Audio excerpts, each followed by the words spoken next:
खूप खाऊनही आणि प्रयत्न करूनही तुमचं वजन वाढत नाही आणि तुम्ही हाडाचा सापळा दिसताय, तर हा व्हिडिओ शेवटपर्यंत नक्की पहा. नमस्कार, मी नंदिनी डाके, हेल्थ कोच. 100 दिवस आरोग्याचे या सिरीजमध्ये आज आपला डे 12 आणि आजचा आपला विषय आहे वेट गेन का होत नाही.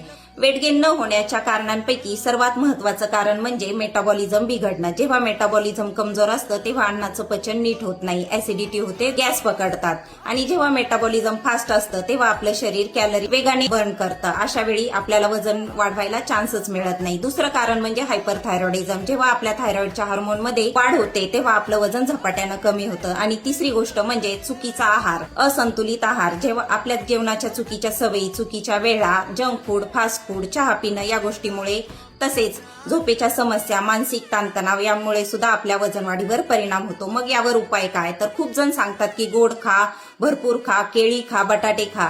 परंतु आपण नेहमी प्रथिनयुक्त आहार म्हणजे चिकन, मासे, अंडी, तसेच दुधाचे पदार्थ, दूध, पनीर, दही याचा वापर करावा. तसेच ड्रायफ्रूट युक्त शेक प्यावे. दिवसातून 2 वेळा कमीत कमी मँगो शेक, बनाना शेक आणि ड्रायफ्रूटचा शेक प्यावा. दिवसातून 4 ते 5 वेळा जेवण करावं. लक्षात ठेवा, क्वांटिटी फूड पेक्षा क्वालिटी फूड महत्वाचं आहे.